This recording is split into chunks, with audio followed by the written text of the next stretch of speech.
इतना भयंकर धमाका हुआ कि हमें भी समझ में नहीं आया कि क्या हो गया। हमने को लगा कि भूकंप आ गया भयंकर। तो हमने समझा, तो हमारे को हमने जब देखा तो हमको आग के गोले दिखे, आग की लपटें दिखी भयंकर। तो हमने चारों तरफ देखा तो खिड़की थी, तो खिड़की खोल के और तोड़ के उसको बाहर निकल कूदे थे। हमारे साथ में कम से कम मेरा फ्रेंड और हम दोनों कूद गए थे और उसके पीछे कम से कम 7-8 लोग और कूदे थे। जयपुर हादसे की रूह कपा देने वाली यादें खत्म होने का नाम नहीं ले रही।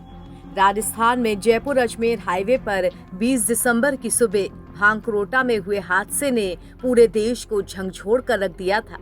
एलपीजी टैंकर ब्लास्ट के बाद आग ने विकराल रूप लेते हुए हाईवे पर कई वाहनों को चपेट में लिया और वो पूरी तरह से जल गए।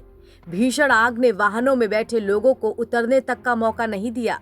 अब इस हादसे में जान गंवाने वाले लोगों की भी कहानियां निकलकर सामने आ रही हैं, जिनमें से एक यूपी के मैनपुरी के रहने वाले लालू की भी है।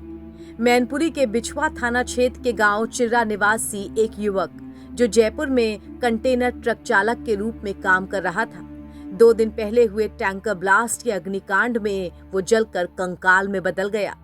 मिली जानकारी के अनुसार 25 वर्षीय लालू यादव 5 दिन पहले ही घर से काम के लिए जयपुर गया था। बीते 2 दिन पहले फोन पर उसने परिजनों से कहा था कि वो जयपुर से दिल्ली जा रहा है, जहां वो कारों को लोड करने वाला था। बताया जा रहा है कि लालू ट्रक की सीट पर ही बैठा हुआ था। वो ट्रक से बाहर भी नहीं निकल पाया। आग में जलकर उसका पूरा शरीर कंकाल में बदल गया। ट्रक के केबिन से उसका कंकाल बरामद हुआ, जिसके बाद उसी ट्रक के नंबर से उसकी पहचान की गई। इस हादसे की आंखों देखी जो आसपास के लोगों ने बताई, वो भी दिल दहला देने वाली है। का नाम बताया, आप कहाँ रहते हैं? हाँ सर, मेरा नाम हर्ष चौधरी है। मैं स्थानीय निवासी हूँ। मैं यहाँ से लगभग 500 मीटर पीछे ही रहता हूँ। सर, हम जब उठ के हम बैठे ही थे, ये जब हादसा हुआ, ये जब भीषण टक्कर हुई ना, तो अचानक से इतना भयंकर धमाका हुआ कि हमें भी समझ में नहीं आया कि क्या हो गया। हमने को लगा कि भूकंप आ गया भयंकर। तो हमने समझा, तो हमारे को हमने जब देखा तो हमको आग के गोले दिखे, आग की लपटें दिखी भयंकर। हम जब भग के आए तो हम कम 500 मीटर तक हम पास में नहीं जा सकते थे। इतनी लपटें तेज थी आग की कि हमें भी समझ में नहीं आया कि क्या हुआ। और एक के बाद गाड़ियों में आग पकड़ती गई और कम से कम भी 30-35 गाड़ियों में आग लग गई। उसके बाद में जैसे ही प्रशासन अलर्ट हुआ, प्रशासन की गाड़ियां आई, जो दमकल की गाड़ियां आई आग बुझाने के लिए।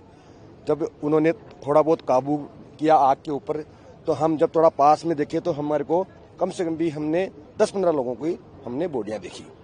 उसके बाद में अभी भी आप देख रहे हो कि बॉडियां निकल रही है। अभी लगभग मेरे हिसाब से कम भी 30-35 मृत्यु हुई है और कम से कम भी 100 आदमी घायल हुए। मदद आसपास के लोगों ने की, बहुत मदद की। हम स्थानीय लोगों ने जैसे ही आग पे थोड़ा सा काबू हुआ तो हमने जाके निकाला, सबको निकाला। हमने बहुत मदद करी, स्थानीय लोगों ने सबने मदद करी, सबने पास में सब। कैसे सर, हम राजसमंद से बैठे थे कल शाम को और जयपुर आते थे। हमारे फ्रेंड का जूनियर अकाउंट में सिलेक्शन हो गया था, तो उसका डीवी कराने के लिए आ रहे थे। तो डॉक्यूमेंट वगैरह हम सब साथ में लेके आए थे, बैग वगैरह हम सब साथ में था।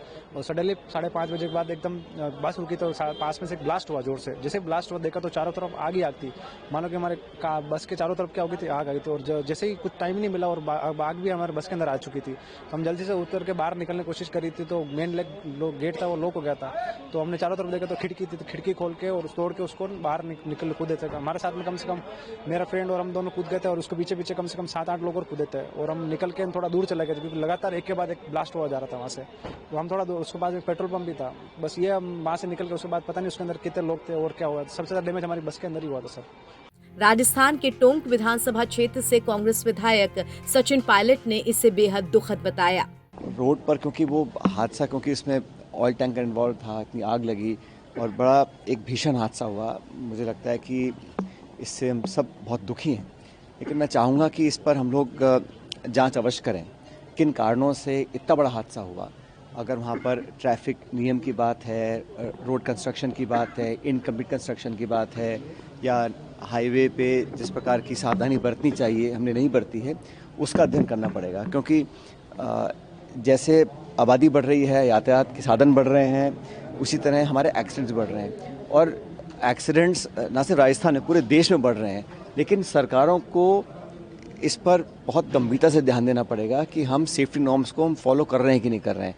अभी कुछ अखबार में मैंने पढ़ रहा था कि कुछ कमियां हैं, शायद उसमें पुलिस डिपार्टमेंट है या परिवहन डिपार्टमेंट है, कहीं पे हम लोग सड़कें खोल देते हैं इनकम्प्लीट काम पर, कहीं फ्लाईओवर पूरे बनते नहीं हैं, और वो जो जंक्शन है वहाँ हमेशा ही बहुत महीनों से जाम लगता था। कई बार मैं भी जाम में फंसा हूँ, लेकिन इस प्रकार का हादसा होगा कल्पना नहीं करी थी। इसलिए आने वाले समय में अगर हमें ऐसी घटनाओं से बचना है तो बहुत सावधानी बरतनी पड़ेगी, न सिर्फ सरकार को, लेकिन जो लोग भी हैं, हम लोग भी जो सड़कों पर चलते हैं, थोड़ी सावधानी से काम करें, क्योंकि जिस प्रकार आग लगी है, लोगों की मौत, मैं देखकर बड़ा मन खराब हुआ, क्योंकि 70% 80% बर्न्स लोगों को हैं जो अभी आईसीयू भर्ती हैं, और बहुत लोगों की मौत हुई है। मैं बड़ा दुख हम सब लोगों को है, उम्मीद करता हूँ कि ऐसी घटना कभी ना हो। बता दें कि जयपुर टैंकर हादसे में कुल 14 लोगों की जान चली गई थी, वहीं 44 लोग बुरी तरह झुलस गए थे, जिनका अस्पताल में इलाज चल रहा है। फिलहाल ये हादसा कैसे हुआ और 1 दर्जन से अधिक लोगों की मौत का जिम्मेदार कौन है, इसकी जांच के लिए एसआईटी का गठन हुआ है। एनबीटी ऑनलाइन की रिपोर्ट।